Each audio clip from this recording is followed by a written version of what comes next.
ہر نئے آنے والے سے درخواست ہے کہ برائے مہربانی چینل کو سبسکرائب کرنا نہ بھولیں، ساتھ ہی بیل آئیکن کو بھی کلک کریں تاکہ نیا ویڈیو جب اپلوڈ کیا جائے تو اس کی انفارمیشن آپ کے پاس پہلے سے پہنچ جائے۔ شکریہ۔ اب شروع کرتے ہیں مولوی عبدالرحیم شریف کے مشہور ناول گزشتہ لکھنؤ کی مکمل داستان۔ اس کے تسلیم کرنے میں شاید کسی کو عذر نہ ہوگا کہ ہندوستان میں مشرقی تہذیب اور تمدن کا جو آخری نمونہ نظر آیا وہ گزشتہ دربار اودھ تھا۔ اگلے دور کی یادگار اور بھی کئی دربار موجود ہیں، مگر جس دربار پر پرانی تہذیب اور اگلی معاشرت کا خاتمہ ہو گیا وہ یہی دربار تھا، جو بہت ہی آخر میں قائم ہوا اور عجیب و غریب ترقیاں دکھا کے بہت ہی جلد فنا ہو گیا۔ لہٰذا مندرجہ بالا عنوان کے تحت ہم اس مرحوم دربار کے مختصر حالات اور اس کی خصوصیتوں کو بیان کرنا چاہتے ہیں۔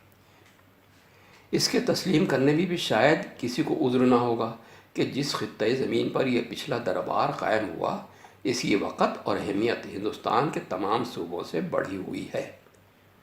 پرانے چندر بنسی خاندان، خصوصاً راجہ رام چندر جی کے اعلیٰ کارنامے اور عدیم النظیر ناموریاں اس درجہ کمال کو پہنچی ہوئی ہیں کہ تاریخ کے ظرف کو تنگ اور محدود دیکھ کے انہوں نے مذہبی تقدس کا جامہ پہن لیا، اور آج ہندوستان کا شاذ و نادر ہی کوئی ایسا بد نصیب گاؤں ہوگا جہاں ان کی یاد ہر سال رام لیلا کے مذہبی ناٹک کے ذریعے سے تازہ نہ کر لی جاتی ہو۔ لیکن اودھ کی اس قدیم ترین دیوتائی اور دربار کے حالات اور اجودھیا کا اس عہد کا جاہ و جلال والمیکی نے ایسے موزہ نما فصاحت کے ساتھ دکھایا کہ وہ ہر عقیدت کیش کی لوح دل پر لکھ گیا۔ لہٰذا ہمیں اس کے اعادے کی ضرورت نہیں۔ جن لوگوں نے اجودھیا کی پرشکوہ زمانے کی تصویر والمیکی کی لٹریری مرقع میں دیکھی ہے، وہ اس مبارک خطے پر آج دلگداز میں فیض آباد کی تصویر دیکھے۔ لہٰذا ہم سلسلہ واقعات کو اس وقت سے شروع کرتے ہیں جب اس آخری دربار کی بنیاد پڑی، جسے فنا ہوئے کچھ اور اوپر 50 سال سے زیادہ زمانہ نہیں ہوا۔ جب نواب برہان الملک امین الدین خان نیشا پوری شہنشاہی دربار دہلی کی طرف سے صوبے دار اودھ مقرر ہو کے آئے تو شیخ زادگان لکھنؤ کو مغلوب کر کے قدیم مستقر اودھ کو یعنی محترم و مقدس شہر اجودھیا میں پہنچے، اور آبادی سے فاصلے پر یعنی دریائے گھاگرا کے کنارے ایک بلند ٹیلے پر اپنا خیمہ نصب کیا۔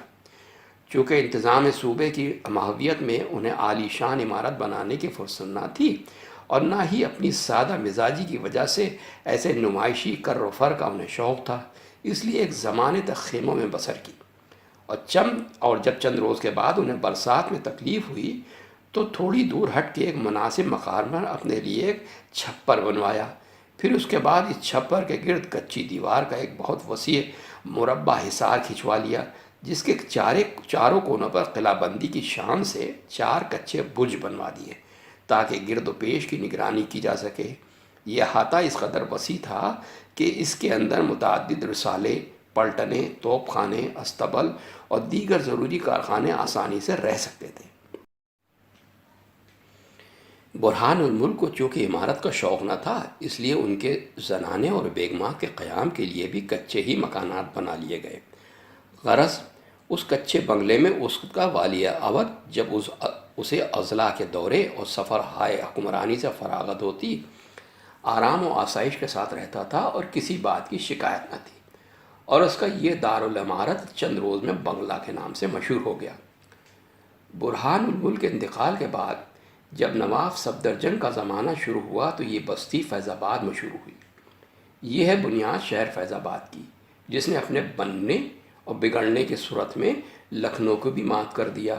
اب ان دونوں اس کچی 4 دیواری کے گرد اکثر مغل سرداران فوج نے اپنی دلچسپی کے لیے باغ اور پرفضا اور فرحت بخش نصب گاہیں بنائیں اور شہر کی رونق ترقی کرنے لگی۔ اس کچے احاطے کے ایک پھاٹک دلی دروازہ کہلاتا ہے۔ اس کچے احاطے کا ایک پھاٹک دلی دروازہ کہلاتا ہے جو مغرب کی طرف تھا۔ اس کے باہر دیوان آتما رام کے بیٹوں نے ایک شاندار بازار بنوایا، اور اسی کے سلسلے میں رہنے کے لیے مکانات بھی تعمیر کروائے۔ اسی طرح اسماعیل خان رسالدار نے بھی ایک بازار بنوایا اور 4 دیواری کے اندر خواجہ سراؤں اور مختلف فوجی لوگوں کے بہت سے مکانات بھی تیار ہو گئے۔ نواب صفدرجنگ کی وفات کے بعد اس نئی بستی پر چند روز کے لیے تباہی برس گئی، جس کی وجہ سے اتنے دنوں میں جو کچھ بنا تھا زمانے نے بگاڑ کے رکھ دیا، اس لیے کہ ان کے فرزند نواب شجاع الدولہ نے اپنی سکونت کے لیے لکھنؤ کو پسند کیا تھا اور وہیں رہتے تھے۔ وہ سال میں 2-1 راتیں اپنے باپ دادا کے اس قدیم مسکن میں ضرور بسر کر لیا کرتے تھے، یہاں تک کہ سن 1764 میں انہوں نے بکسر کی لڑائی میں انگریزوں سے شکست ہوئی۔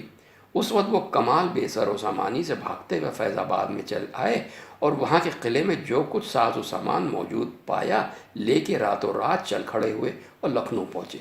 یہاں بھی ایک ہی رات قیام کر کے جو کچھ ہاتھ آیا لیا اور بریری کی راہ لی تاکہ افغانیہ روہیل کھنڈ کے پاس جا کے پناہ لیں۔ لڑائی کے 9 مہینے بعد انگریزوں سے ان کی صلح ہو گئی، جس کی روح سے شجاع الدولہ کے ذمے واجب تھا کہ محاصیل ملک میں سے 5 انی انگریزوں کو ادا کرے۔ صلح ہونے سے پہلے اس سفر میں اتفاقاً شجاع الدولہ کا گزر شہر فروخ آباد میں بھی ہوا، جہاں احمد خان بنگش سے ملاقات ہوئی۔ اس زمانے کے پرانے تجربہ کار شجاعوں میں خیال کیے جاتے تھے۔ انہوں نے شجاع الدولہ کو مشورہ دیا کہ اب جو کہ تم جا کے عنان حکومت ہاتھ میں لینا تو میری ان 2 باتوں کو نہ بھولنا۔ ایک تو یہ کہ مغلوں کا کبھی اعتبار نہ کرنا بلکہ اپنے دیگر ملازموں خواجہ سراؤں سے کام لو، اور دوسرے یہ کہ لکھنؤ کا رہنا چھوڑ دو اور فیض آبادی کو اپنا دارالحکومت بناؤ۔ یہ باتیں شجاع الدولہ کے دل پر بیٹھ گئیں اور انگریزوں سے معاہدہ ہونے کے بعد 1775 میں انہوں نے اپنی قلمرو کی راہ لی تو سیدھے فیض آباد آئے اور اسی کو اپنا دارالحکومت قرار دے دیا۔ اب یہاں انہوں نے نئی فوج بھرتی کرنا شروع کی، نئے رسالے مرتب کرنے لگے اور نئی عمارتوں کی بنیاد ڈالی۔ پرانے حصار کو ایک مضبوط شہر پناہ کی شان سے از سر نو تعمیر کرایا، جو اب قلعہ کہلاتا تھا۔ مغلوں کے جو مکانات اندر واقع تھے ڈھا دیے اور اکثر خانگی ملازموں کو حکم دیا کہ شہر پناہ کے باہر مکان بنوائیں۔ اس حصار کے گرد ہر طرف 2 میل کا میدان چھوڑ دیا گیا، جس کے گرد گہری خندق کھود کے قلعہ بندی کی وجہ سے درست کی گئی۔ ملازمین میں سرکار اور افسران فوج کو اجازت ہوئی کہ اپنی حیثیت اور حالت کے مناسب قطعات زمین لے کر اسی میدان میں مکان بنائیں۔ جیسے ہی یہ خبر مشہور ہوئی کہ شجاع الدولہ نے فیض آباد کو اپنا مستقر قرار دیا ہے، ایک دنیا کا رخ ادھر ہو گیا۔ ہزارہ خلقت آ کے آباد ہونا شروع ہوئی۔ شاہجہاں آباد میں یہ حالت تھی کہ جسے دیکھیے فیض آباد جانے کے لیے تیار ہے۔ چنانچہ دہلی کے اکثر باکمالوں نے وطن کو خیر بات کہی اور پورب کا رخ کیا۔ شب و روز لوگوں کے آنے کا تانتا بدھا رہتا تھا اور قافلے پر قافلے چلے آتے تھے جو آ کے یہاں بستے اور فیض آباد کے سواد میں کھپتے جاتے تھے۔ چند ہی روز کے اندر ہر قوم و ملت کے خوشباش، اہل قلم، اہل صیب، تاجر، صناع اور ہر طبقے اور ہر درجے کے لوگ یہاں جمع ہو گئے، اور جو آتے ہی اس فکر میں پڑ جاتا کہ کوئی قطع زمین حاصل کر کے مکان بنا لے۔ چند ہی سال کے اندر اس پہلے حصار کے علاوہ 2 اور فصیلیں تعمیر ہو گئیں۔ ایک جو پہلے مربع کے جنوبی پہلو سے ملی ہوئی تھی، اس کے رقبے کا طول و عرض 2 میل کا تھا، اور دوسرا حصار 1 میل کے پھیلاؤ میں تھا جو قلعے اور بیرونی فصیل کے درمیان تھا۔ اسی زمانے میں ترپولیا اور چوک بازار تعمیر ہوئے، جن کی سڑک قلعے کے جنوبی پھاٹک سے شروع ہو کر سڑک الہ آباد کے نکڑ تک چلی گئی تھی اور اتنی کشادہ تھی کہ برابر 10 چھکڑے آسانی سے گزر سکتے تھے۔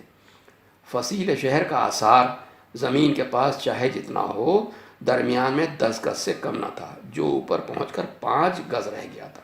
اس فصیل پر قاعدہ اور بے قاعدہ دونوں طرح کی فوجوں کے دستے رات بھر روند پھرا کرتے تھے اور جا بجا پہرا دیتے۔ باقاعدہ سپاہیوں کی وردی لال تھی اور بے قاعدہ سپاہیوں کی وردی سیاہ۔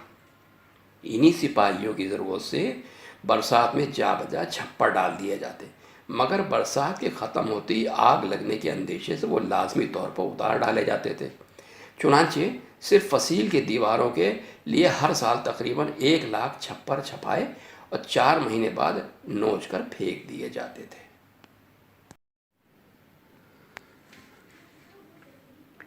حوالی شہر میں 2 مرغزار شکارگاہ قرار دیے گئے تھے، جن میں سے ایک مغرب کی جانب گرجی بیگ خاں کی مسجد سے گپتار گھاٹ تک چلا گیا تھا، جو ایک متعدد بار مسافت ہے۔ اس کے دونوں طرف کچی دیواریں تھیں اور تیسری طرف گھاگرا واقع ہوئی تھی۔